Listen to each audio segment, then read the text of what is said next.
My name is Sarah Miller, a 33-year-old accountant from Portland, Oregon. For years, I tried to fit into my husband's family, bending over backward to earn their approval. I planned a dream family vacation to Hawaii, hoping it would bring us closer. Instead, it became a turning point, a moment where I learned to set boundaries and demand respect. This is my story, a tale of kindness mistaken for weakness, a canceled ticket, and the quiet courage to reclaim my dignity. If you've ever felt undervalued or dismissed, I hope this story resonates and reminds you that you deserve better. I've been married to Mark for 7 years. He's kind, patient, and avoids conflict, which is both a blessing and a challenge when it comes to his family. His mother, Diane, is a strong-willed woman in her early 60s who always needs to be in control. His younger sister, Tracy, 28, is married to Jake and thrives on attention, often delivering subtle, cutting remarks to those she deems beneath her. From the start, I felt like an outsider in their world.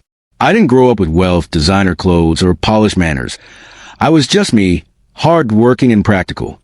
Despite their lukewarm reception, I tried to win them over.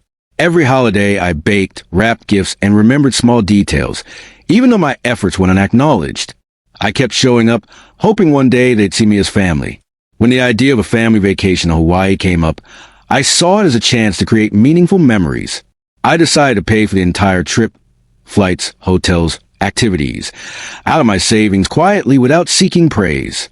I just wanted to belong. The morning of our departure, we gathered at Diane's house before heading to the airport. I had spent months planning every detail, from comparing hotel prices to coordinating schedules. As we sipped coffee in the living room, I felt a quiet pride. Then Tracy smirked and said, loud enough for everyone to hear, "Are you sure Sarah should come along? This is a luxury trip, not for people who clip coupons."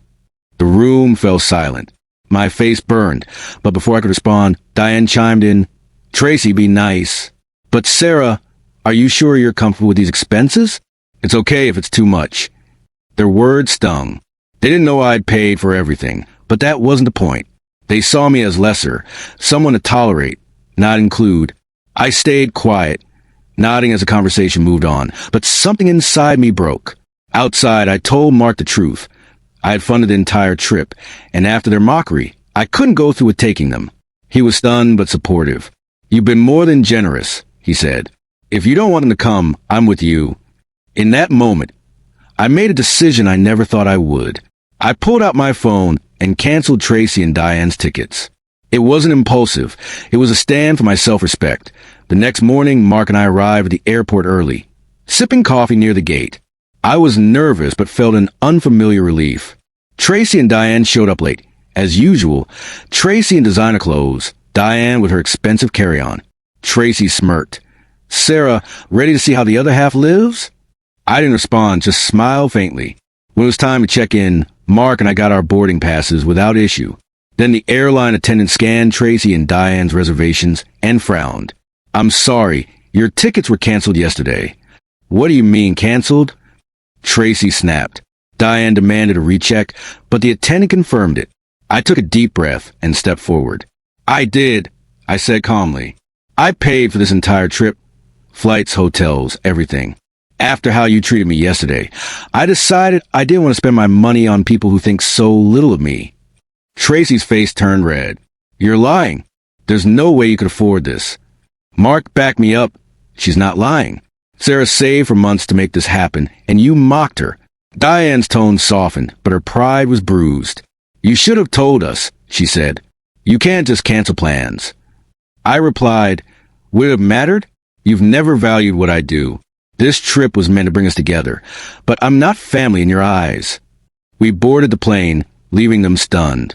For the first time, I didn't care about their judgment. I felt free. The flight to Hawaii was quiet. I expected guilt, but instead, I felt peace. No snide comments, no pretending to be okay with disrespect. Mark and I spent the week exploring waterfalls, eating fresh pineapple and sleeping in. It was the honeymoon we never had. My phone buzzed with angry texts from Tracy and Diane, accusing me of selfishness. I didn't respond. I blocked their numbers and enjoyed the silence. Back home, a mutual friend revealed that Tracy and Diane had tried to rebook tickets but couldn't afford it. They'd been struggling financially for months. expecting Mark and me to foot the bill. Then I found a group chat message they'd accidentally forwarded to my email. Tracy had written, "Sarah is so desperate to be accepted, she'll pay for whatever we want." It wasn't just a misunderstanding, it was manipulation. They'd used my kindness, thinking I'd never push back. A week later, at a family barbecue, I decided to set the record straight. I could feel the tension when we arrived, cousins avoiding eye contact, polite but distant smiles. Tracy and Diane had spun their version of the story. I waited until everyone was seated, then stood up. Some of you heard I canceled Tracy and Diane's trip out of spite. I began, "What you don't know is that I paid for the entire vacation, every flight, hotel, and activity, as a gift. I also have proof they planned to use me." I read from printed screenshots of their chat, then stopped. "I'm not here to embarrass anyone," I said. "I'm tired of being painted as a problem when all I did was try to be family." The room was silent. A cousin mumbled, "I had no idea." Mark's uncle said, "Good for you." Diane followed, face pale. I didn't feel victorious, just free. In the weeks that followed, Tracy and Diane stopped contacting us. Word spread, and the family's judgmental glances turned to respect. Some relatives apologized for believing the lies. Tracy and Jake faced financial setbacks from a bad investment, and Diane had to downsize her home. I didn't wish them harm. Karma worked on its own. Mark and I thrived without their negativity. I started a blog about budgeting and boundaries, sharing tips on protecting your peace. It gained a small following, mostly women who felt used or dismissed. Looking back, I don't regret paying for the trip. I regret staying silent for so long. That silence made my voice matter when I finally spoke. I didn't need their approval. I needed to stop letting them define my worth. If you've ever been undervalued, know this. You're not alone. Standing up for yourself doesn't have to be loud. It can be quiet, firm, and life-changing. You deserve respect without proving your worth repeatedly.